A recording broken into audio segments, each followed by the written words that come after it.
Good morning, and I'm back this morning with a rather more positive video after talking about GeForce Now and its problems yesterday and in my previous video.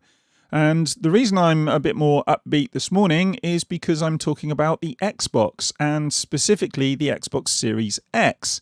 And before anyone starts and calls me an Xbox fanboy, I'm pretty excited for both consoles. So any information that comes from Sony in the future will get me just as excited.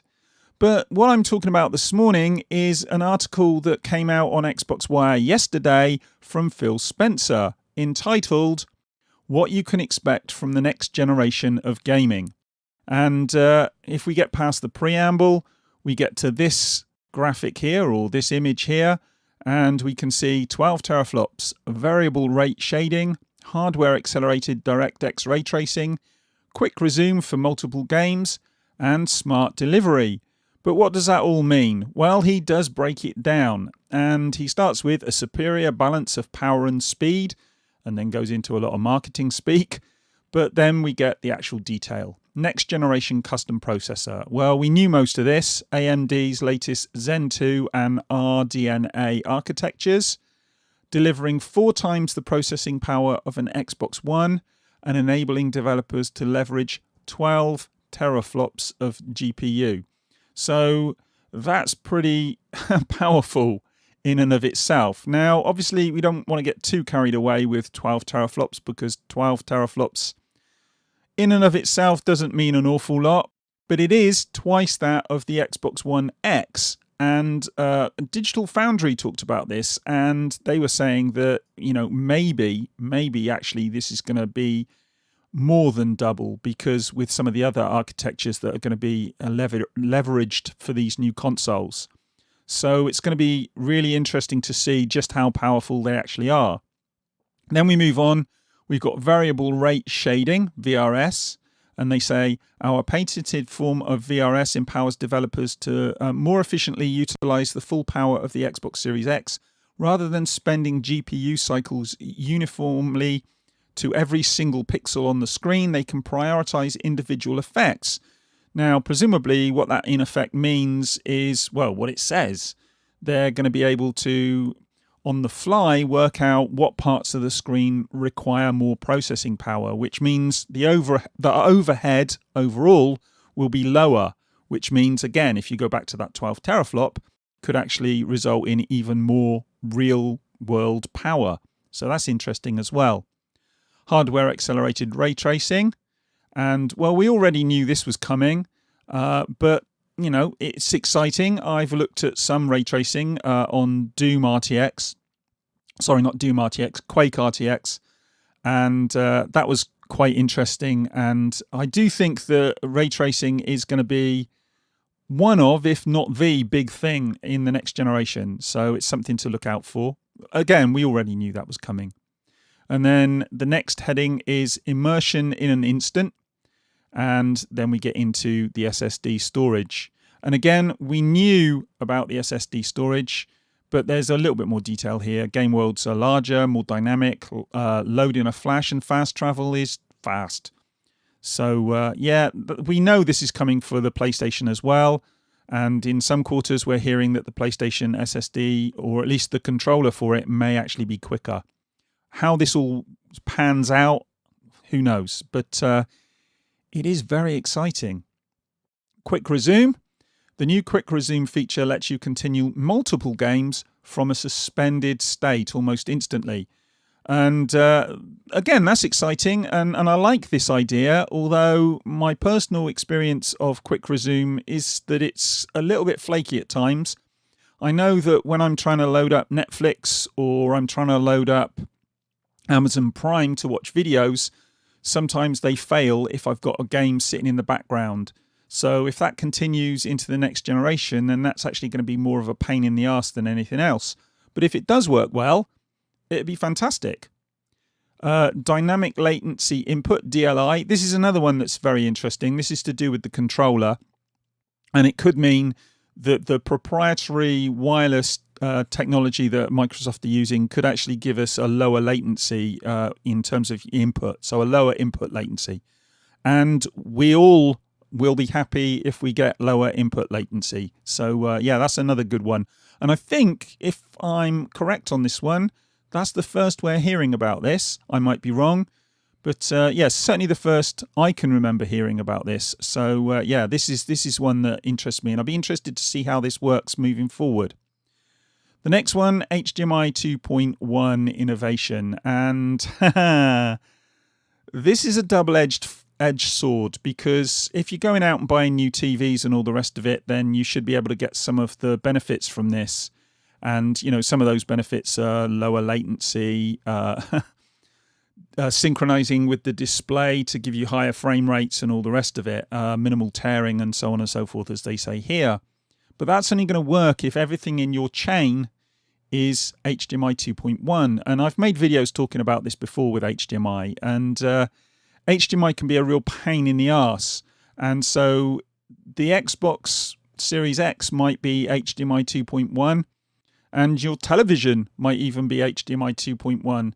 But if your home cinema amp or any other hardware that you've got in the chain isn't HDMI 2.1, this could actually cause you problems, especially if we're going to be getting a new version of HDCP, which is the kind of copy protection, if you like, that's built into it. So this is going to give us more options and, you know, better functions, but only if you upgrade everything in your system. And I'm certainly not going to be doing that. So it's going to be great moving forward, but it's going to be a few years before it's fully realized for most people. And it could be well into the generation. Certainly for me, I've got a projector in my system. I'm not going to be changing that anytime soon because, well, it costs a lot of money. 120 frames per second support. Again, great idea if you've got the screen that can handle it. That's not going to be something I'll be able to handle in the lounge, certainly not in the early days. But, you know, I do welcome these developments, and it will be something that will make the gaming experience better if, and it is a big if you can actually utilize these options. And then we get next generation of game compatibility. The benefits of the next console generation extend in every direction, bringing greater visual fidelity and improved loading speeds to your existing gaming legacy. In addition to new games, we're continuing our commitment to compatibility with Xbox Series X and investing in technology that makes game ownership easier across generations. Now, this is something we know all about with Microsoft, and we're talking about backwards compatibility, and they go into it in more detail here. And this is something that I've welcomed for a long time. And even when a lot of people were saying, oh, no one's bothered about backwards compatibility, whether it be fans or whether it even be some people in other companies, and, you know, I'm talking about Sony here, I always thought that backwards compatibility was a good thing, and Microsoft seemed to be pushing forward with this even more. And we know now, or at least we've got very strong hints, that Sony are going to be going backwards compatible with at least the PlayStation 4, and, you know, maybe even further, who knows. But Microsoft are definitely pushing the envelope with this one. And they say here, you know, our commitment to compatibility means existing Xbox One games, including backward compatible Xbox 360 and original Xbox games, look and play better than ever before. Your favorite games, including titles in Xbox Game Pass, benefit from steadier frame rates, faster load times, and improved resolution and visual fidelity, all with no developer work required. Now, that's interesting because I don't know whether they're going to be using machine learning or what to look at these games and then make them run better, or if it's just going to be scalability. Who knows? But it is interesting. And yeah, I'm looking forward to seeing what they do with backwards compatibility moving into the next generation. They could take it to the next level. Don't expect to see every 360 and every original Xbox game on the Xbox Series X, though. Anyone who thinks they're going to see that is living in a dream world, because we have the issue of licensing and all those kind of things, and that's still going to apply to the Xbox Series X. So yeah, any games that currently work on the Xbox One will work on the Xbox Series X, as far as we can tell from this. But yeah, what other games we get, who knows? Your guess is as good as mine. Then we get smart delivery. This technology empowers you to buy a game once and know that whether you are playing it on Xbox One or Xbox Series X, you are getting the right version of that game on whatever Xbox you are playing. Well, this is actually really exciting because it goes to what I was talking about before. When I made a previous video, I had some people saying, oh, it's going to hold back game development. And from what they're saying here, it looks like that's not going to be the case. It does look like we're actually going to get these games scaled across the different systems. And, you know, if you look at what's happened in the past with this, we've had one of the Forzas when it was released on the 360, and I think it's Forza Horizon 2, and the Xbox One X, or sorry, the Xbox One. We saw slightly different versions of the game which were released. And they've taken it to the next stage with this, it seems to me. That you can buy one version of the game and you will get a different version of the game depending on what console you're playing it on. Obviously, the flip side of this is that, you know, how do you do that? Are these different assets and all the rest of it going to be on the disc? Well, almost certainly no. They're going to be in the cloud and you're going to download them when you put the disc in or when you buy the game online. But, you know, we're going to be increasingly moving forward into a world with digital downloads and Game Pass and streaming as well. And so this becomes less of an issue. It's an issue for people like me who want to actually go and buy the game. But I don't know. I think younger people aren't even going to blink at this.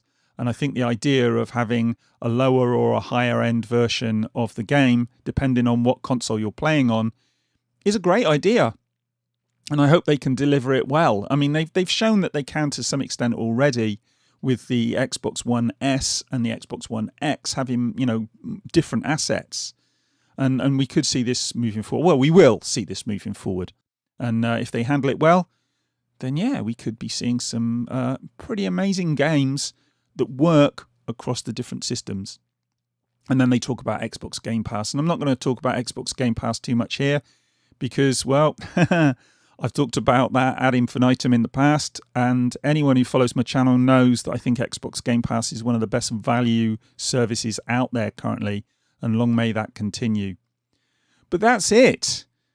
We've got the 12 teraflop, you know, mic drop moment, I suppose, if anyone's really taking that too seriously.